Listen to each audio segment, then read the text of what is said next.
భారతదేశ భద్రతా వ్యవస్థలో కీలకంగా మారబోతున్న ప్రాజెక్ట్ కుష గురించి ఆసక్తికరమైన వివరాలు వెలుగులోకి వచ్చాయి. రష్యా తయారు చేసిన S-400 తరహాలోని దీని స్వదేశీ సాంకేతికతతో అభివృద్ది చేస్తూ భారత్ ఒక పెద్ద అడుగు వేస్తోంది. ఈ ప్రాజెక్టు సక్సెస్ అయితే దేశ రక్షణ వ్యవస్థ మరింత బలపడనుంది. ప్రాజెక్టు కుష ద్వారా భారత్ ఒక దీర్ఘ దూరం గల ఉపరితలానికి గాలి మీద సామర్థ్యం కలిగిన క్షిపణి రక్షణ వ్యవస్థను అభివృద్ది చేస్తోంది. దీని లక్ష్యం వచ్చే ఏడాది నుంచి ఏడాదిన్నరలోపు డెవలప్మెంట్ పూర్తి చేయడం. అనంతరం 12 నెలల నుంచి 36 నెలల వరకు ట్రయల్స్ నిర్వహిస్తారు. ఈ పరీక్షలు విజయవంతమైతే దీన్ని యుద్ధ రంగంలో వినియోగించేందుకు సిద్దం చేస్తారు. ఈ ప్రాజెక్టును DRDO నేతృత్వంలో భారత ఎలక్ట్రానిక్స్ లిమిటెడ్ అభివృద్ది చేస్తోంది. BEL ఇప్పటికే నియంత్రణ వ్యవస్థలు, రాడార్ వ్యవస్థల అనుసంధానంపై పనిచేస్తోంది. అలాగే ఆకాశ్ టీ వంటి ఇతర వాయు రక్షణ వ్యవస్థల కోసం కూడా 40,000 కోట్ల విలువైన ఆర్డర్లను ఆశిస్తున్నారు. ప్రాజెక్టు కుషాతో పాటు BEL మరో కీలక ఆయుధ వ్యవస్థ అయిన quick reaction surface to air missile పై కూడా పనిచేస్తోంది. దీని విలువ సుమారు 30,000 కోట్లు. దీని ద్వారా అలర్ట్ అయిన వెంటనే శత్రు దాడిని సమర్థవంతంగా తిప్పికొట్టే సామర్థ్యం లభిస్తుంది. ఇది పూర్తిగా స్వదేశీ అయినా దీని మౌలిక ఆలోచన రష్యా తయారీ S-400 పై ఆధారపడింది. భారతదేశానికి ఇప్పటికే 3 S-400 సిస్టమ్స్ అందాయి.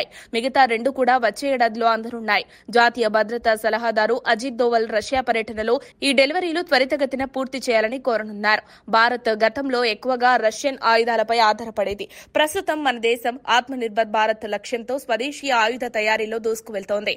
BrahMos, Akash, Nagastra, D4, sky striker వంటి ఎన్నో ఆయుధాలు ఇప్పటికే అభివృద్దయ్యాయి. వీటితో పాటు ఎగుమతుల ద్వారా భారీ ఆదాయం పొందుతున్నాం. ఆపరేషన్ సింధూర్ సమయంలో పాక్, టర్కీ డ్రోన్లు, చైనా మిస్సైళ్లను ఎదుర్కోవడానికి భారత వైమానిక దళం S-400 ఆకాశ సమర్ క్షిపణులు, బరాక్ 8 యాంటీ డ్రోన్ సిస్టమ్స్ ను వినియోగించింది. ఇవన్నీ సమర్థవంతంగా పనిచేశాయి. భారతదేశం సహజంగా శాంతికాంక్షిగా ఉన్నా అవసరమైతే తమ భద్రత కోసం తగినంత సమర్థతతో ఎదురు నిలబడుతోంది. ఇదే విధంగా అమెరికా 2వ ప్రపంచ యుద్దంలో శాంతికాంక్షిగా ఉండి పెర్ల్ హార్బర్ దాడి తర్వాత పూర్తిగా ఆయుధ తయారీలోకి దిగింది. ఇలాంటి ప్రాజెక్టులు విజయవంతమైతే భారత్ ప్రపంచ ఆయుధ మార్కెట్లో గణనీయమైన పాత్ర పోషించగలదు. భారత ఆయుధ తయారీ సామర్థ్యం వృద్ధి కావడంతో పాటు ఎగుమతుల ద్వారా ఆదాయం పెరుగుతోంది. ప్రాజెక్టు కుష కూడా ఇదే దిశగా తీసుకువెళ్లే కీలక అడుగు. ప్రస్తుత పరిస్థితుల్లో పాక్, బంగ్లాదేశ్, చైనాల నుంచి వచ్చే భద్రతా సవాలును ఎదుర్కొనడానికి కుష వంటి వ్యవస్థలు కీలకంగా మారనున్నాయి. వీటిని దేశవ్యాప్తంగా సరిహద్దుల వద్ద మోహరించడం ద్వారా భారత భద్రత మరింత పటిష్టంగా మారుతుంది.